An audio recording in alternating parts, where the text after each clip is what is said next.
Minister, Sir Keir Starmer. Mr Speaker, can I say what a pleasure it is to welcome the gracious speech of His Majesty and the radical agenda of this Labour government that will tear down the status quo that has failed working people and build a stronger, fairer Britain. Mr Speaker, in light of the abhorrent attacks in Golders Green 2 weeks ago, let me start by briefly addressing that directly. It was the latest in a series of appalling anti-Semitic attacks, a normalisation of hatred that leads terrorists with warped Islamist ideologies to attack people they've never even met, simply because they are Jewish. A hatred that leads some to march calling for the murder of British Jews, and not to think there might be something wrong about that. Mr Speaker, I've fought this hatred in my own political party. And I've sat with others as they describe what it means for them.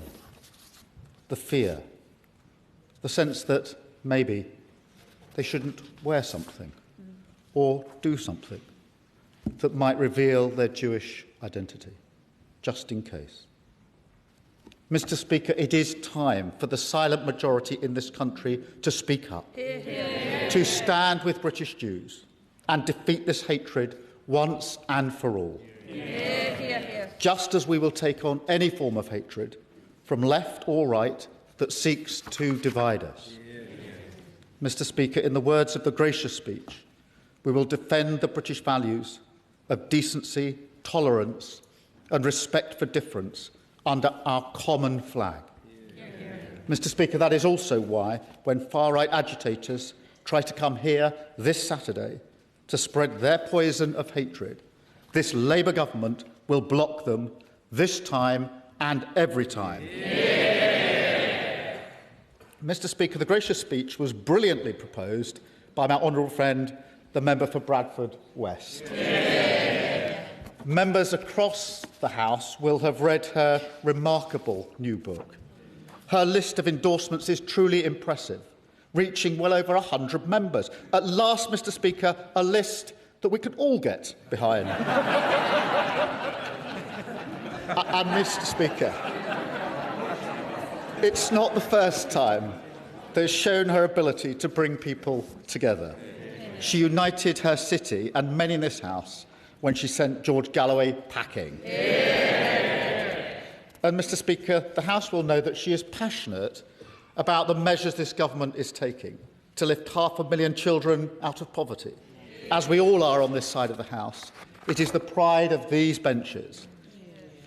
But the House might not know about her remarkable effort to get Marcus Rashford to champion free school meals and speak to pupils in her constituency. Now, most of us would have attempted this, Mr Speaker, via the complex world of agents and managers. But my honourable friend had a different idea. She spoke to, as you do, the sister of Cristiano Ronaldo. Now, I can imagine the Ronaldo household is used to fielding some pretty big offers. Multi-million-pound transfers, billions in brand sponsorships, Piers Morgan calling for the 8th time that day. But I cannot imagine the confusion in the Ronaldo family when they heard my honourable friend say, not is Cristiano Ronaldo available, but can you give me the number of Marcus Rashford? I want to invite him to a primary school in Allerton and have some porridge in our free breakfast club. Mr Speaker, on a much more serious note, I know the whole House will join me in paying tribute to my honourable friend's extraordinary courage, together with her mother, brother and sister. This story is utterly harrowing. Their strength to survive and the deep-rooted determination to fight for change is an inspiration for all of us and the very best of who we are. My honourable friend brings a lived experience to our politics, an empathy, a compassion, a humanity, an understanding of how easy it is to slip from a stable and secure life into one gripped by terrible deprivation. As she writes in her book, behind every word we utter must lie the foundation of real human experience. And in that spirit, I'm sure she will welcome the measures in this King's Speech, which will deliver change grounded in that lived experience, and the tireless campaigners who have fought for justice, from remediation for those living in homes with unsafe cladding, to banning abusive conversion practices, from our mission to halve violence against women and girls, to the Hillsborough Law, which will bring justice for all. As she says so powerfully, equality, fairness and justice must belong to all of us. That is the driving purpose of our party, and her speech was in the finest traditions of this House. Mr. Speaker, His Majesty's speech was also brilliantly seconded by the honourable friend, the member from Harlow. Now, we are all proud to represent our constituencies, but few of us so relentlessly name our constituency as those who represent Harlow. Members from previous parliaments will remember my honourable friend's predecessor, Robert Halfon, who seemed to get Harlow into pretty well all of his contributions. Well, my honourable friend will not be outdone. He has inherited the great Harlow shoehorn, and indeed, he's already recognised across this House as a one-man tourist board. And I have to thank the member for Huntingdon, caught in Hansard, referring to my honourable friend as the trade envoy to Harlow. A rare example of a good idea from the opposition. Because no matter the debate, my honourable friend will find the local connection, from championing the role of Harlow College in climate change to praising the invention of fibre optic cables in Harlow, and telling us how Harlow doubled for Paris during an episode of The Crown. Mr. Speaker, I remember very clearly my honourable friend saying to me that wherever he goes in the world, he is always thinking about Harlow. Mr. Speaker, he's quite right. And can I congratulate him on his amazing fundraising at this year's London Marathon, as has been mentioned. I do understand his disappointment at being overtaken by the right honourable member for Basildon and Billericay. All I can say is there is no shame in losing to someone whose training was so extensive that it involved running all the way from northwest Durham to Billericay.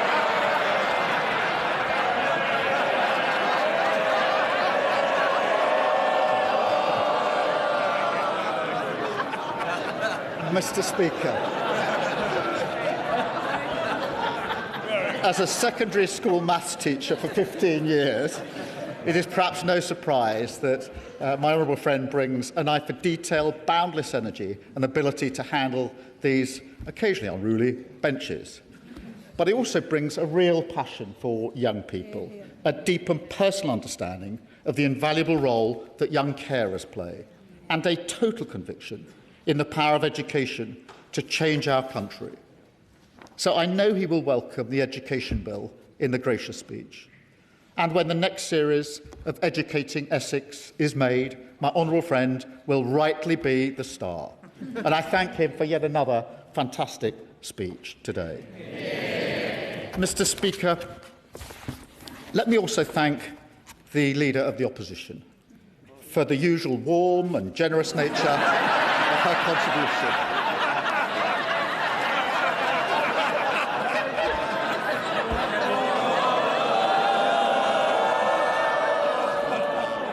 In difficult days, her input is always a ray of sunshine.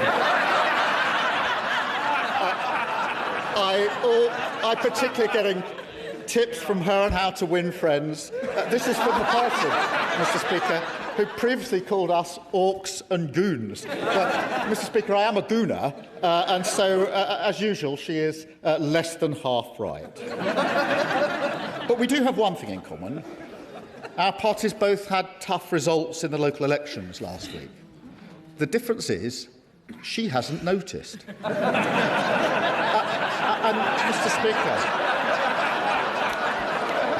Mr. Speaker, there's another difference, Mr. Speaker. We are in government and they are no longer even the opposition. Mr. Speaker, this King's speech is a strike against the status quo that has failed working people. It's a King's speech for the young people whose gifts lie in their hands, who work hard, want their talents to be recognised and just want an opportunity in their community. A King's speech for the children who, under the party opposite, had to go to school without breakfast, hungry, cold and tired, when they should be focused on their learning. And, Mr. Speaker, it's a King's speech for the backbone of this country, for working people who worry about the cost of living, want their town centres to thrive, their public services to work, their government to be on their side. And, Mr. Speaker, we are, because the heart of this programme is a plan to make Britain stronger and Britain fairer. Mr. Speaker, right now across the country, people turn on their television and they see bombs falling. They go to the petrol station and see prices rising, and they're worried sick about the consequences. We cannot stand here in this House and pretend that this is new. Britain has been buffeted by crises for decades now. The 2008 financial crash, the austerity that followed it, Brexit, COVID, and the war that still rages in Ukraine.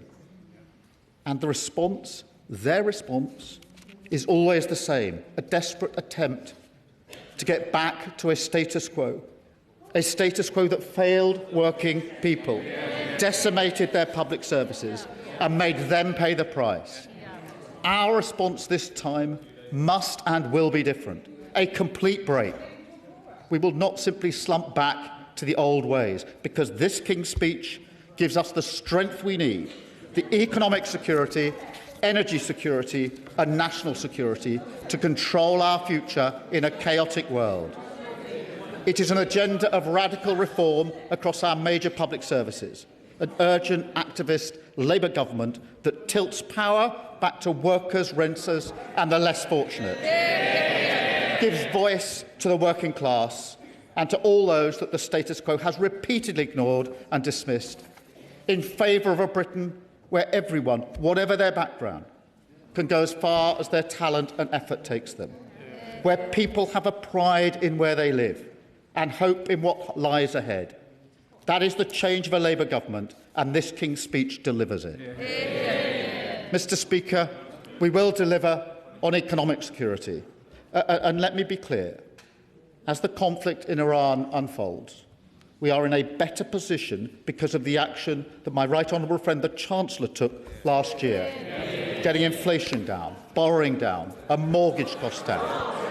And that's why we've been able to cap energy bills, raise the living wage, strengthen workers' rights, and end the shameful two-child benefit limit, lifting 500,000 children out of poverty. And, Mr. Speaker, faced with challenges, we don't retreat from our Labour values. We use them as our compass. Strength through fairness. So we will keep supporting those who need it most, including by creating a new national programme to redistribute surplus food, so that no one in this country needs to go hungry because of the conflict overseas. We also need to strengthen our sovereign capabilities, because the days when this country turns its back on our critical industries, they are over. And we've seen that, Mr. Speaker, with British Steel, and we will see it with new legislation to clean up our waterways, a failure in the water industry that has been going on for decades. It is a disgrace, and this Labour government will tackle it. And, Mr. Speaker, we will take that moral urgency to every part of our nation, with bills to increase the pace of change in our NHS, in law enforcement, in controlling our borders and more. Because whilst immigration is down, we need to do more. Whilst violent crime is down, it needs to be lower. Whilst NHS waiting lists are down, we must go further. A rewiring of the state so that the working people of this country feel that it serves their interests. And, Mr. Speaker, we will also build in this country sovereign power in the industries of the future that will give us greater control in a world being reshaped by artificial intelligence. We will tear down the barriers to growth on planning, on faster infrastructure development, on business regulation, helping our great businesses, large and small, Mr. Speaker, we will, as a defining act of this government, rebuild our relationship with Europe. Britain back at the heart of a stronger Europe. That is good for growth. It will reduce the cost of living and strengthen our security. There is no good reason to oppose it. So for our economic security, for our Labour values, this government will act. Yes. Okay. Prime Minister, in my part of the United Kingdom, Northern Ireland, we have been subjected now for some years to the humiliation of being governed by laws we don't make and can't change. And yet you, Prime Minister, now seem to want to impose that same denial of democracy in the whole United Kingdom by becoming a subservient rule taker from a foreign parliament. How is that in the interest of democracy? Can I just say to Honourable Member, he's been here long enough to not blame me for the problem. I am not you. Prime Minister. Mr. Speaker, I thank him for his intervention. I'm very well aware of the tensions in Northern Ireland, the issues that have to be dealt with in relation to relations with the EU. But we have to face the fact that promises were made about Brexit, which were not true, which haven't borne fruit. It is in our economic interests, our national interests and defence interests to be closer to Europe. Of course, we will navigate carefully, taking on board the issues in Northern Ireland, as he would expect. But it is in our interest to be closer to the EU. That is what we are doing, and we will go further. Mr. Speaker, this moment also demands even greater radicalism on energy security. The British people should not have to pay more in their bills, and their living standards should not be hit because of a war that they did not vote for, that Britain is not involved in, happening thousands of miles away. That is a fundamental argument of this government, and the party opposite has no answer to it. Because for decades they ducked the long-term decisions to make our country, our energy and our economy stronger. So we are going to take control. We are going to declare Britain's energy independence. That does not mean, and it will not mean, that we turn off the taps in the North Sea. Oil and gas will be part of the mix for decades. But we have to move so much faster on clean energy, a whole society effort, everyone playing their part, as we take control of our energy security. And, Mr. Speaker, I will. I'm very grateful to the Prime Minister for giving way. He talks about energy security, and he should know that Scotland currently exists in a state of energy surplus. We generate more electricity than we use, and he should know that under conditions of surplus, prices go down. But in Scotland, because we have to be stuck in the GB energy market, we pay for the scarcity of energy in England, but not just to the equal, to the detriment, higher prices for energy in Scotland. Can he explain why that dysfunction exists and what's in this King's speech to fix it? Well, what's in this King's speech to fix it is moving faster to our energy independence. That is the way that we get off the international markets. That is the way that we take control and reduce bills for people across the country. Mr. Speaker, we will, of course, also strengthen our country's defence security. That starts with the fundamentals and a recognition that it is not in the interests of this country to rush into a war without any thought of the consequences. That is my position. That has always been my position, regardless of the pressure. A test of judgment which some in this House have failed. It continues, Mr. Speaker, with our commitment to NATO, the most successful defensive alliance in history. A proud achievement of this party that others would throw away. Today, faced with even greater threats, we need to strengthen NATO, we need to invest in our defence capabilities, and we need to strengthen the European element of NATO, because this nation is stronger when it stands with others, not just in word, but in deed. We are prepared to lead from the front, to bring nations together in this moment of danger, to support Ukraine, including through the coalition of the willing, and to act with our allies to reassure shipping in the Strait of Hormuz. Because, Mr. Speaker, we're not merely content to manage the fallout of the Iran crisis. Instead, we're building an international effort to solve it and end the economic harm. And of course, Mr. Speaker, standing up for the defence and security of the United Kingdom depends on one thing above all else: ending 14 years of Tory defence austerity, with the biggest sustained investment since the Cold War. And we will go further with the measures outlined in the King's Speech, with our upcoming defence investment plan. And, Mr. Speaker, we will develop the capabilities our nation needs. We will also deepen our partnerships to fire up our industries and make sure that British skill, British pride and British resolve are converted into British jobs in a stronger, fairer Britain. Yes, I will. For the Prime Minister for giving way. He's used a lot of words about the Defence Investment Plan, which was, I think, due in the autumn of last year. So when's he going to sign it? Yeah. I'll take no lectures from the party opposite. They hollowed out defence spend. Defence spend was 2.5% when they came into power, 2.3% when they left power. The investment plan is being finalised and will be published soon. But, Mr. Speaker, the strength is the foundation. That's the way we maintain our control, even in the storms of blood. I won't give way. I mean, the Prime Minister quite rightly prioritised the defence of the country. We have depended for decades on the courage, honour and loyalty of our soldiers. They, of course, some of our best units, are now losing soldiers because this government is undermining them and allowing them to be prosecuted and persecuted for alleged crimes that were not carried out decades ago in the Northern Ireland Bill. Mr. Speaker, he knows very well that the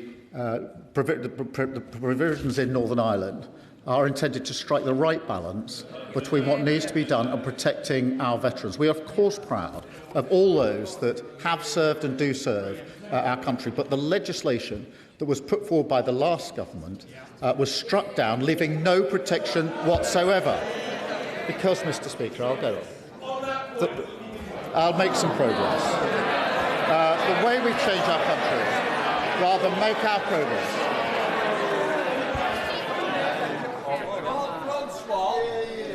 he will know that in the recent Supreme Court Dillon judgment, the court ruled that our Legacy Act overwhelmingly was not incompatible with the Human Rights Act. He knows that. But he referenced the awful events in Golders Green, rightfully.